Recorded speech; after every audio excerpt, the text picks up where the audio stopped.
In a valley surrounded by hills and rivers, there was once a village that lived in the shadow of its own traditions. The people believed in order, in obedience, and in the strict rules set by men who wore heavy cloaks and carried staffs carved with symbols of authority. In this place, there lived a woman who was different from the others. She did not bow when told, nor did she keep her voice soft and small. She laughed loudly, she spoke her truth, and she moved through the fields as though the earth itself answered her steps.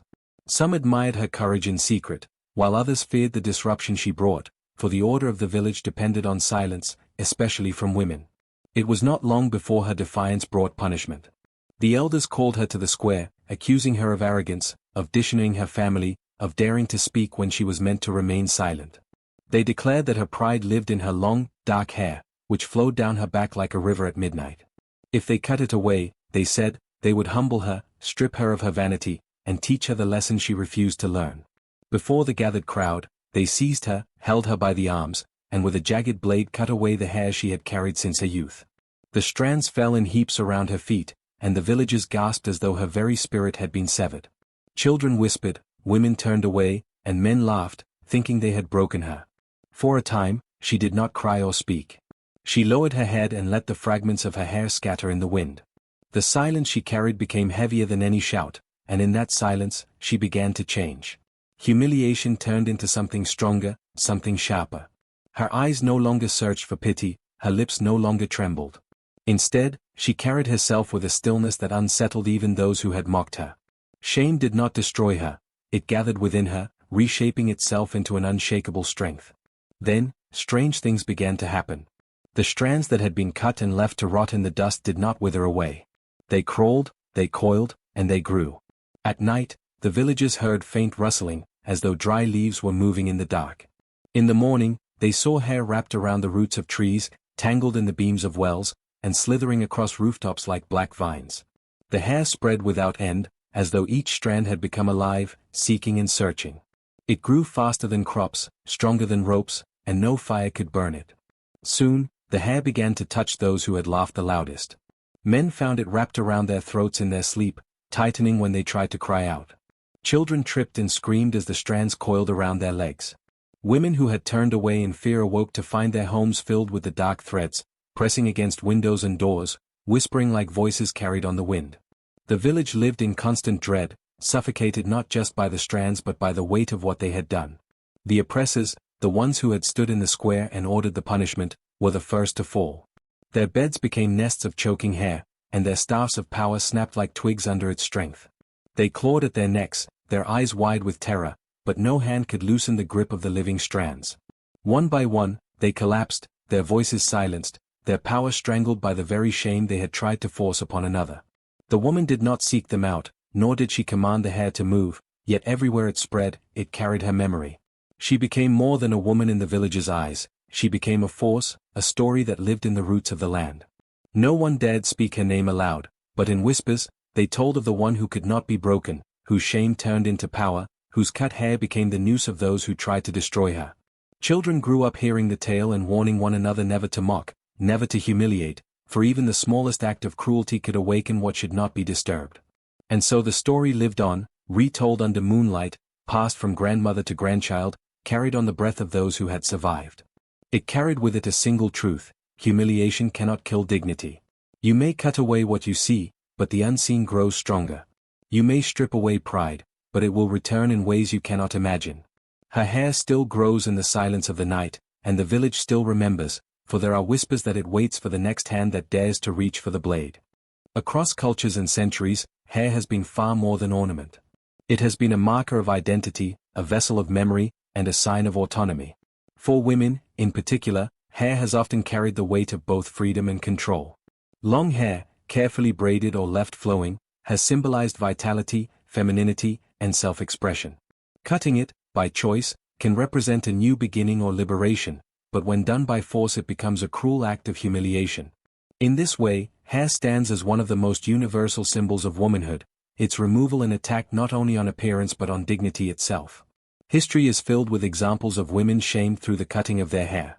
During the Second World War, women accused of collaborating with occupying soldiers were paraded through the streets with their heads shaved, their humiliation on public display. The act was less about justice than it was about sending a warning.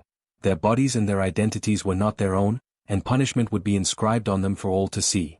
In colonial schools across North America, indigenous children were forced to cut their hair as part of a systematic erasure of culture and selfhood. Enslaved people, too, were often stripped of their hair to sever them from their heritage and pride. These are not isolated incidents but recurring patterns, proof that hair has been weaponized as a means of control and degradation. Against this backdrop, the folktale of the woman whose hair was cut to shame her, only for those strands to rise up and strangle her oppressors, becomes more than a story. It is a parable of resistance. The cutting of her hair, meant to silence and break her, becomes the seed of justice. What they sought to destroy instead grows stronger, wilder, and beyond their control. Each strand that coils around the oppressor's throats is a thread of defiance, weaving a new order where cruelty consumes itself. The image of hair choking the oppressors is more than a haunting detail, it is a metaphor for patriarchy collapsing under the weight of its own violence. Systems of power that seek to humiliate women often create the very conditions of their downfall. In trying to strip women of their dignity, oppressors reveal their fear of female autonomy. The folktale dramatizes this reversal. Shame, when transformed into resistance, becomes fatal to the structures that tried to impose it. This transformation of shame into empowerment lies at the heart of feminist struggle. Where once hair cutting was forced, today women cut their own hair as acts of resistance. We have seen this in Iran, where women cut their hair publicly in solidarity with those killed for defying compulsory dress codes. In India, young women have challenged rigid beauty norms by wearing their natural hair proudly, refusing to conform to expectations of length, straightness, or modesty. In the United States and across the African diaspora, the natural hair movement reclaims black hair from centuries of stigma and control, affirming it as a source of pride and cultural identity. Each of these examples echoes the folktale's lesson: what was once used to shame is now reimagined as power. Folktales themselves often carry such coded resistance. In societies where speaking openly was dangerous, stories preserved the memory of survival. A tale about a woman's hair strangling her tormentors is not merely a myth but a warning whispered across generations. Attempts to erase dignity will return to choke those who attempt it. These stories ensured that oppression would never be forgotten and that hope for reversal remained alive, even in the darkest of times. In the end, hair is not just hair. It is a weapon, an identity, and a memory. It remembers the hands that tried to cut it, the voices that tried to shame it, and the struggles that made it grow back stronger. To tell and retell the story of the woman whose hair rose against her oppressors is to remind ourselves that dignity cannot be stripped away by force. What is cut can regrow. What is shamed can transform. And what is silenced can one day strangle the silence itself. She lived on the edge of the village, in a crooked house half swallowed by ivy, a woman who moved without permission and spoke without restraint. The villagers whispered she was a witch, not because they had seen her cast spells but because she carried herself with the kind of independence that unsettled them. She walked alone in the woods at night, gathered herbs no one else dared touch, and laughed too freely at the men who thought themselves masters of order. Her hair was long, black as ravens' wings, and when it caught the light of the fire it seemed almost alive, writhing in coils that frightened even the bravest. The men of authority had grown tired of her defiance. They could not control her with words, nor shame her with stares, so they sought to break her spirit in a way the entire village could witness. They dragged her to the square, bound her wrists, and declared her pride lived in her hair. With rough hands and cruel blades, they cut it from her head, strand by strand, until the ground was carpeted with dark locks that seemed to tremble as though unwilling to die. She stood silent, her face pale, but her eyes glowed with something the men could not name. They laughed, thinking they had humbled her at last, and the villagers averted their eyes, unsettled but unwilling to intervene. That night, the whispers began. The children heard it first, faint hissing at the corners of their rooms, like the sound of leaves dragged across stone. Women awoke to find strands of black hair drifting across their floors though no one had brought them in. Men heard the rustle of something sliding beneath their beds. The laughter of the day grew quieter as unease spread, and then the fear began to take form. The hair did not stay where it had fallen. It crept, slithered, and crawled. Thin strands slipped under doors, coiled around rafters, and clung to windows.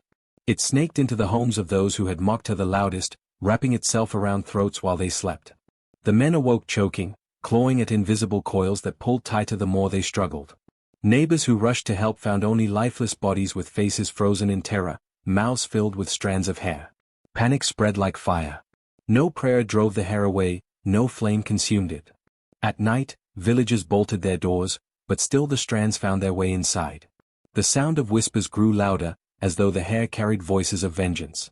Families abandoned their homes, fleeing into the forest, only to find the trees themselves shrouded in coils that reached out to snare them.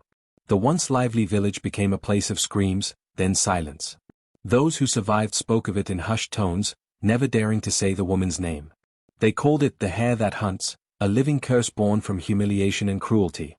They said the land was poisoned, cursed forever, and travelers who dared approach would find black strands tangled around their ankles, dragging them into shadows from which they never returned. The crooked house at the village's edge stood empty, yet at night the windows glowed faintly, as though lit by fire from within. Years passed, and the story became legend. No one dared live near the ruins, though hunters claimed to see movement in the grass, like waves of dark hair spreading with the wind. Then, one season, a new family settled nearby. Among them was a girl, quiet, wide-eyed, with hair that grew too fast to tame. Each time it was cut, by morning it reached her shoulders again. Some said they saw the strands twitch in the moonlight, reaching toward the ground, as if remembering where they had come from. The whispers began once more. In the aftermath of war, history often left women to bear the weight of blame they did not earn. In France after the Second World War, those accused of collaboration with the enemy were paraded through streets with their heads shaved.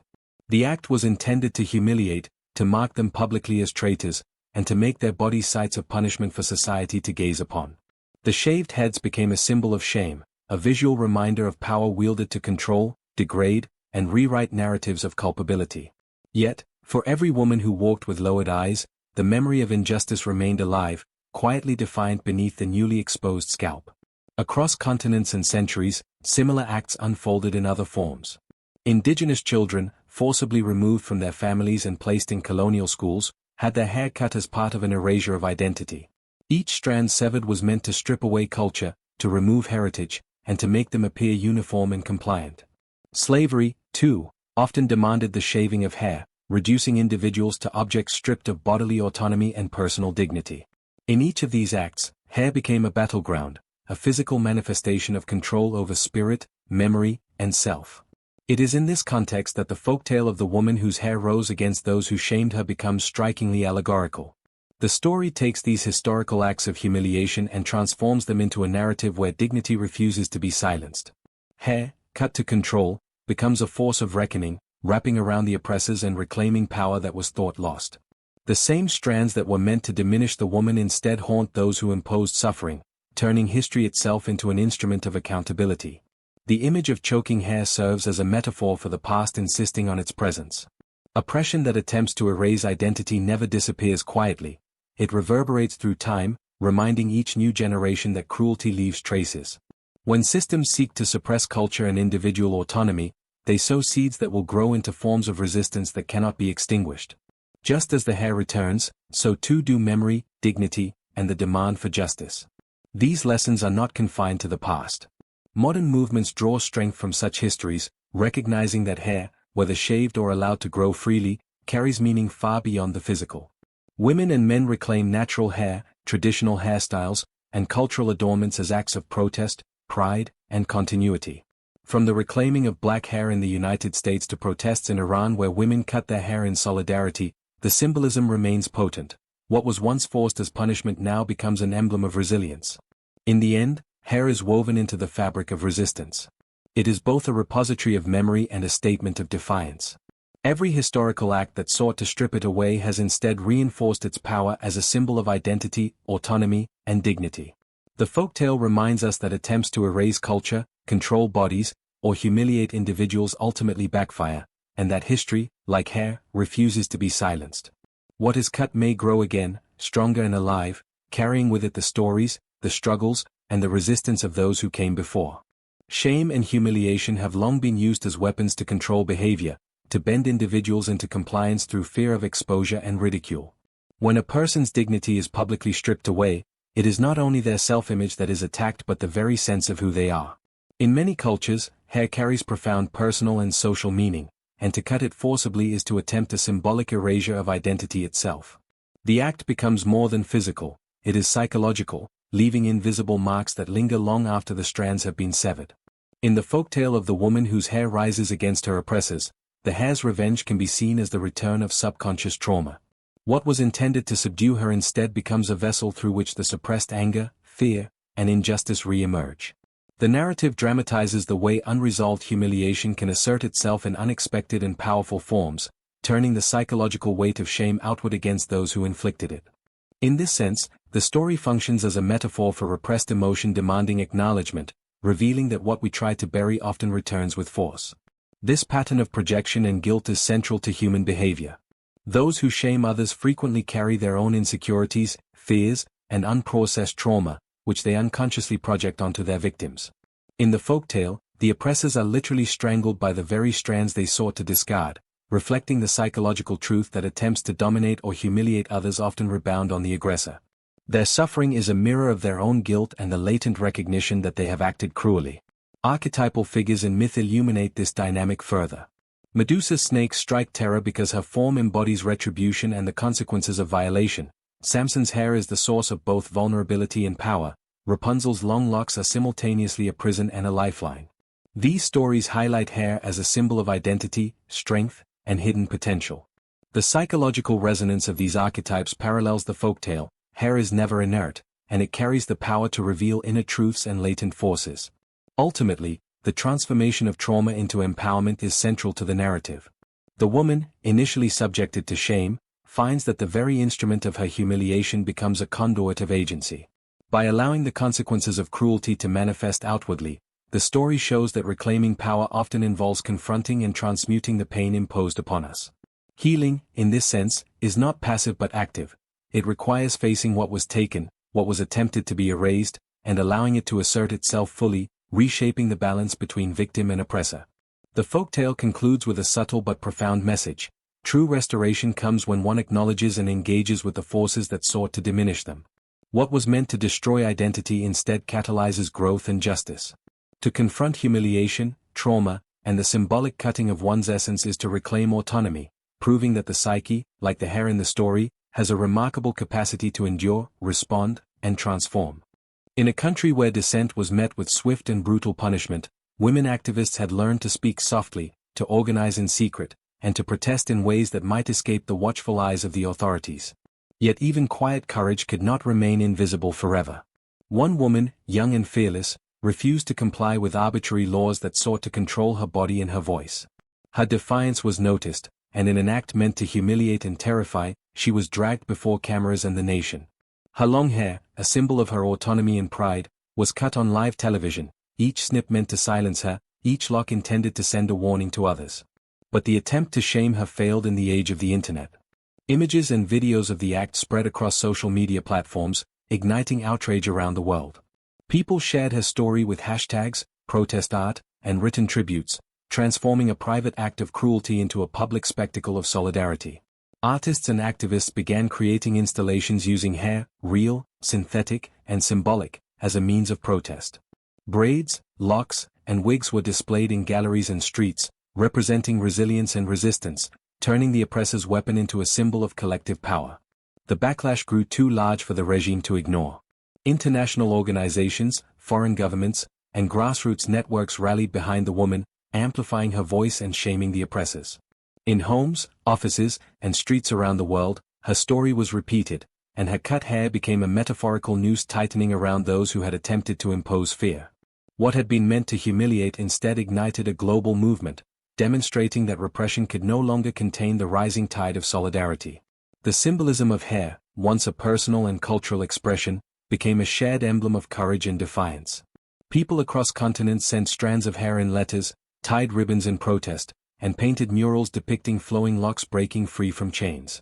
The act of cutting, intended to diminish, had become a unifying force, illustrating the paradox of oppression. The very violence designed to silence dissent had amplified it. Under mounting pressure, the regime began to falter. Officials who had orchestrated the punishment faced international condemnation, local uprisings, and mass demonstrations. The fear that had once held the country in its grip dissolved as citizens realized the power of collective action. The cut hair, once scattered on the floor of a televised spectacle, had become a noose, not of vengeance, but of accountability and justice, encircling the oppressors with the very weight of the world's attention. In the end, the story was not just about one woman's courage, it was about the resilience of communities who refused to allow humiliation to silence them. The strands of hair, flowing and entangled across media and minds, served as a constant reminder that attempts to control, punish, or erase voices could instead awaken a force far stronger than any blade. What was meant to suppress became a rallying cry, proving that courage, once cut, can grow into a power that binds tyranny itself.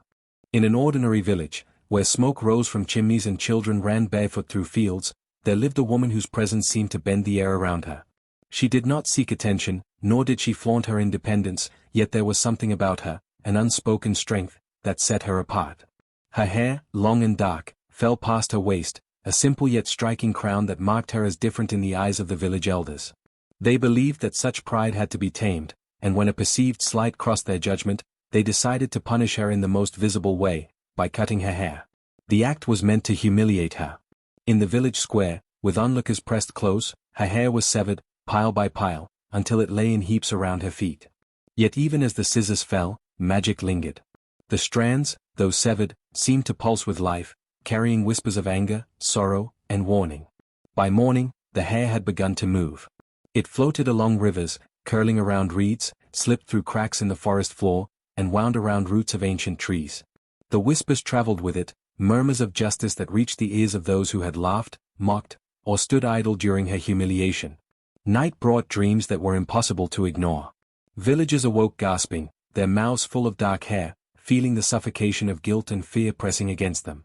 Shadows of strands twisted across walls and ceilings, brushing against skin with a sentience that was both terrifying and accusatory. People began to notice the pattern. Those who had shown cruelty or pride in superiority were most often haunted, tormented in subtle ways that could not be explained. The hair had become more than hair. It was a living spirit of justice, a presence that could not be evaded. The village, once confident in its control over the woman, began to learn humility. Crops failed where arrogance had reigned, wells dried where mockery had been voiced, and animals refused to enter homes where fear had been sown. The magic of the hair reminded them, softly but insistently, that their actions left echoes beyond their understanding. No one could dominate nature, nor could they escape the consequences of cruelty, especially when directed at those who carried quiet power. Through it all, the woman reclaimed her life quietly. She did not raise her voice, nor did she make threats. She walked through the village, now with a shorter, simpler hair, carrying herself with calm dignity. The magic remained, moving of its own accord, a reminder of the balance restored and of justice meted without spectacle. Her power no longer relied on fear or display, it had been affirmed by the unseen, by the strands that remembered and acted where human enforcement had failed. In the end, the village understood, though never fully admitted aloud, that nature itself remembers every injustice. The strands of hair were a lesson woven into rivers, trees, and dreams, showing that attempts to demean or erase dignity can awaken forces beyond comprehension. Even the smallest act of cruelty could be recorded in the world quietly, waiting to be felt, seen, and accounted for. And the woman, though she never spoke of it, remained the quiet center of a balance that would endure long after the hair had grown back. Hear now the tale of a woman whose courage dared the bounds of mortal law, whose hair flowed like night over the hills, and whose spirit could not be broken by the hands of men. They say the world remembers her not only for what was done to her, but for how what was meant to destroy became the instrument of reckoning. It began in a kingdom where power was measured by fear and obedience, where men held sway over land, law, and lineage. She spoke truth to authority, laughed in defiance, and moved through the streets with a freedom that unsettled kings, priests, and warriors alike. They saw her long hair as the embodiment of pride, a challenge to the order they maintained. One morning, they seized her, tore her from the square, and cut it from her head, lock by lock, until the ground was thick with strands that glimmered darkly in the sun. She bowed in silence, but in that stillness lay a power they could not perceive. Humiliation fell upon her like a shadow, but her silence carried a weight the kingdom could not comprehend. The strands of hair, severed from her body, writhed and twisted as though they refused the earth. They became serpents, coiling and hissing, ropes that stretched across the halls of power, slithering into chambers where kings dined and priests prayed. Each movement was precise, deliberate, a silent accusation against those who had dared impose shame. The serpent struck swiftly. Kings found themselves trapped in coils that tightened with every breath, their crowns slipping as if recognizing the futility of their dominion. Warriors who had laughed at her plight were caught mid-step, their armor ensnared, their weapons useless as the ropes pulled them down. Priests, who had invoked ritual to justify the punishment, felt the strands wind around their throats, pressing the weight of judgment upon them in a silence far louder than any word. The empire itself began to crumble under the force of the hair. Walls cracked, towers fell, and cities that had thrived on fear now echoed with the moans of those entangled in strands that no sword could sever. Power dissolved as swiftly as silk unraveling, authority collapsed into chaos, leaving only the memory of a kingdom undone by its own arrogance. Through it all, the woman ascended. She rose not in vengeance but in transformation, her body no longer bound by mortal form. Some say she became a goddess of the night, others whisper she became a spirit carried on wind and water, her presence felt in every shadow and every wave. Her hair, once cut and scattered, was now infinite, stretching beyond the horizons, entwining sky and sea in its eternal reach. The people who survived told the story in hushed tones, weaving it into songs and prayers, never forgetting the lesson it carried. Her hair was the sky, the sea, the storm. It was freedom and justice, silent and unstoppable, a force that would endure long after kings, warriors, and priests had vanished into legend. In her ascension, the tale declared that no act of humiliation could overcome what was born of courage, and that dignity, once awakened, could bend even the strongest empire to reckoning.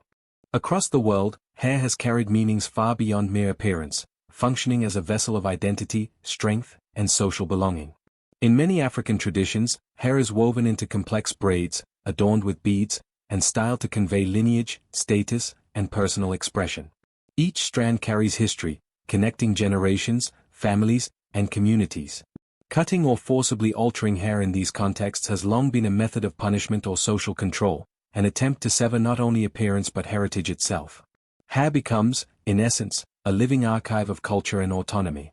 In Asian traditions, hair also holds profound significance. Samurai men grew or shaved their topknots to signify rank, loyalty, or ritualistic transitions.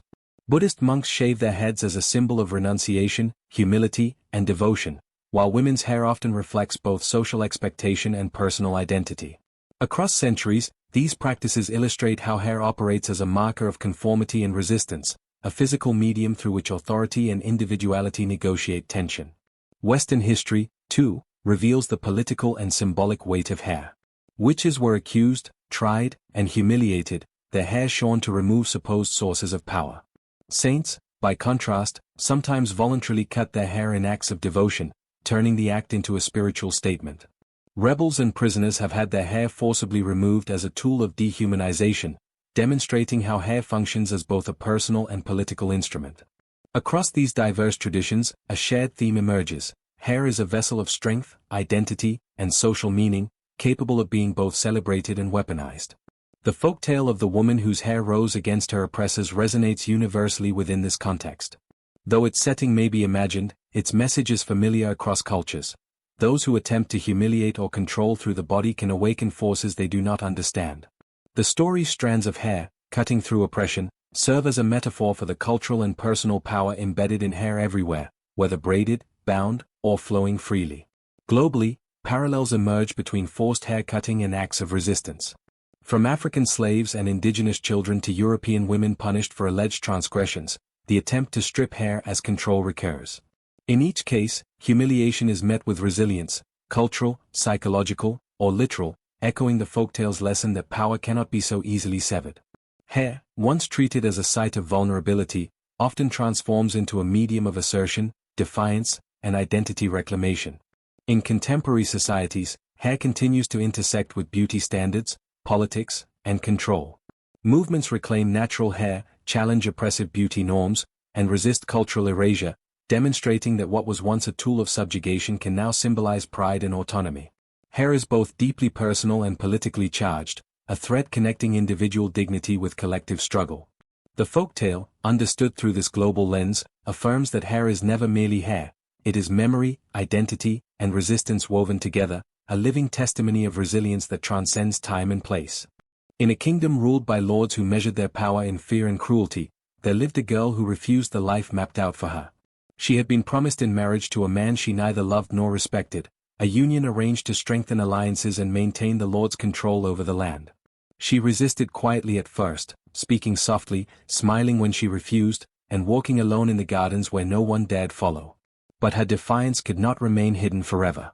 The lords, enraged by her refusal, saw her independence as a threat to their authority, a challenge that must be extinguished publicly to warn all who might think similarly. Her punishment was decreed in the village square, before nobles, soldiers, and peasants alike. She was dragged forward, hands bound, her long, black hair cascading down her back like a river of midnight. The executioner's blade gleamed in the sun, and as it cut through her hair, strand by strand, the crowd watched, some with awe, some with scorn, some with fear of what they could not name.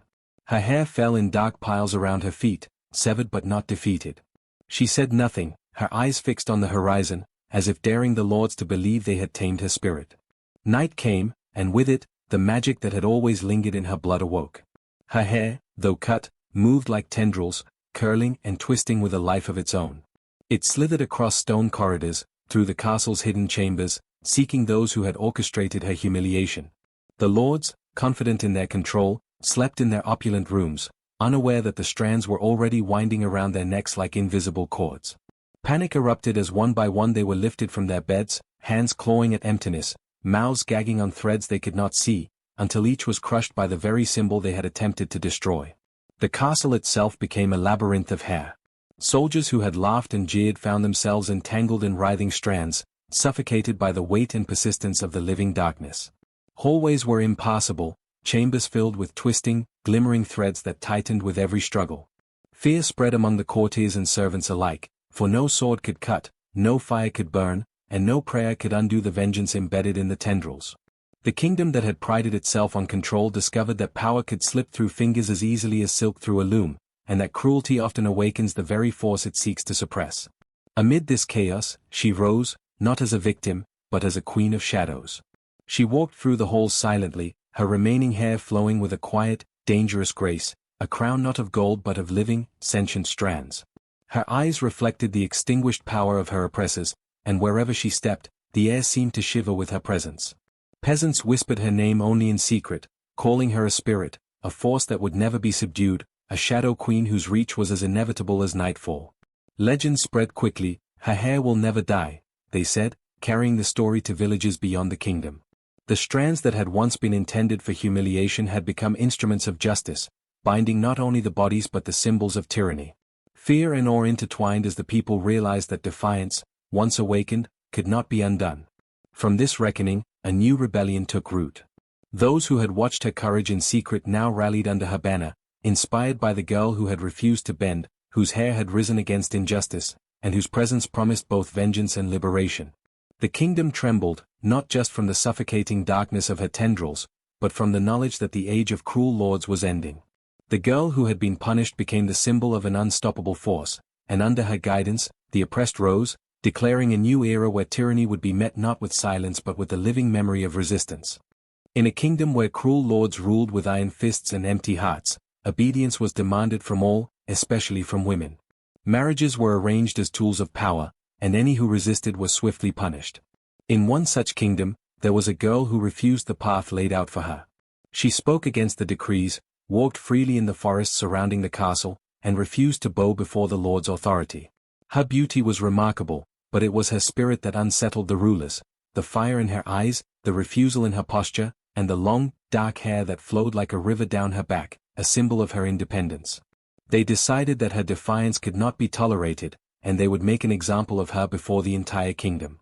In the central square, under the eyes of nobles, soldiers, and peasants alike, she was dragged before the lords.